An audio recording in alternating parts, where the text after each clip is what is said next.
הקבוצה הידרדרה והידרדרה עד שרוב אוהדיה החליטו לעשות מעשה יוצא דופן. הם הקימו קבוצה משלהם, מתחרה, הפועל קטמון. כל אחד שם כסף, 1,000 שקל למניה, ובתמורה קיבל הרבה יותר מכדורגל טוב. ישראל רוזנר מבקר במקום שמזכיר לכולנו על מה ספורט אמור היה להיות באמת. תסתכל מאחוריך, תסתכל. 5,000. מה זה? 5,000. 5,000? לא רוצים שנשחק בטדי, 5,000. איפה נשים אותם? איפה נשים אותם? תגיד לי אתה.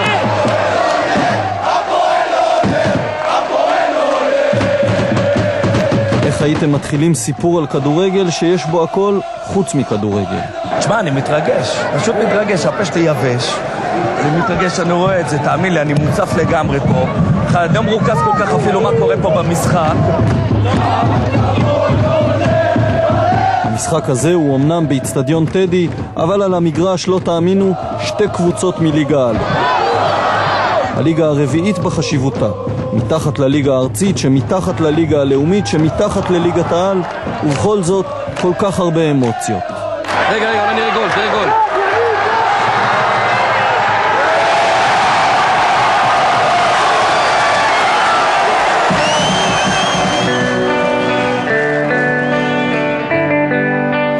היית יושב פה, אתה היית קטן, ככה קטן. הייתי קטן, אני הייתי פה. אני גם הייתי פה. למה, לאיפה הסיבוב? אני גם הייתי פה. אבא שלי עם כל המשפחה שלי. שלום אחי.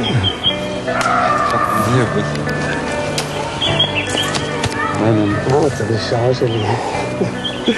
מה קורה? כן? אצלנו טוב, איך זה חשוב? אצלנו אנחנו גן העדן אחי. אנחנו על גג העולם.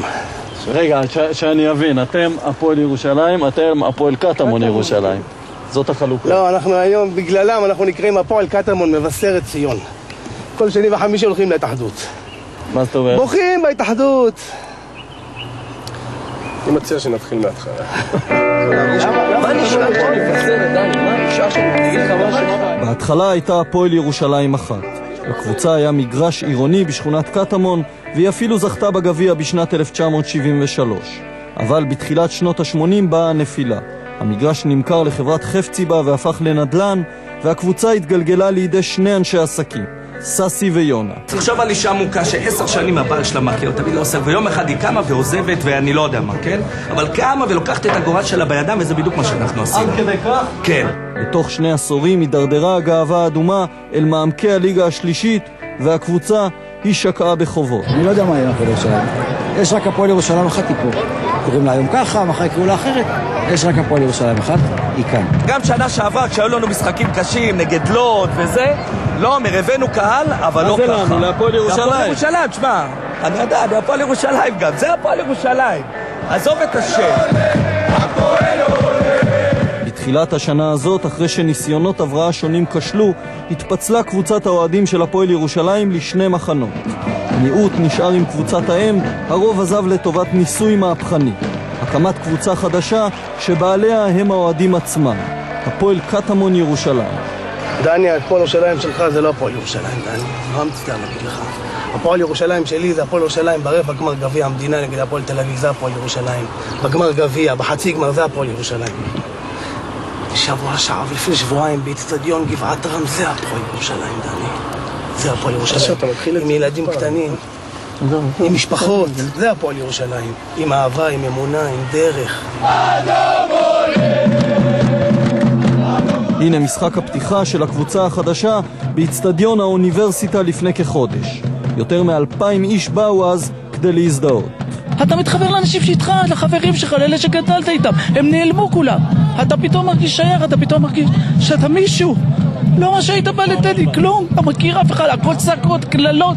אתה רק בא להוציא את הצבים שלך. מי צריך את זה? תראה איזה אושר כאן, תראה אותי. אושר גדול.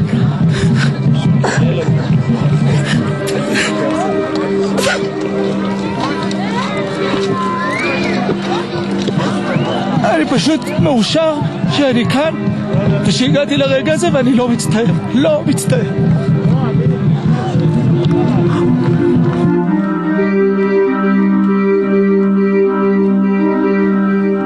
אז מה בעצם העניין? איך פתאום אלפי אוהדים מחליטים לעזוב את הקבוצה שלהם, אבל ממשיכים להיאחז בסמל ולא להרפות?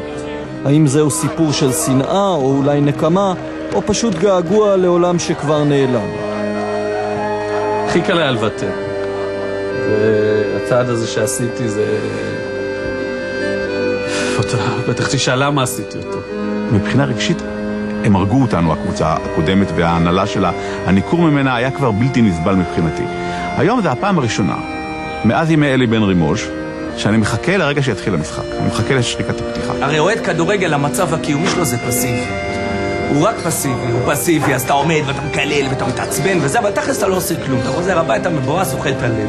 ואנחנו הפכנו את זה, אין יותר פסיביות. הם צחקו עלינו, שני החבר'ה האלה, ב10 שנים השתינו וירקו עלינו, וחשבו שהם יכולו לעשות לנו הכל, והם עשו לנו הכל. וברגע שהתחיל הדבר הזה, הראינו להם מה שנקרא אצבע משולשת באבו אבו. אחרי היום הזה, הפועל ירושלים נסגרת.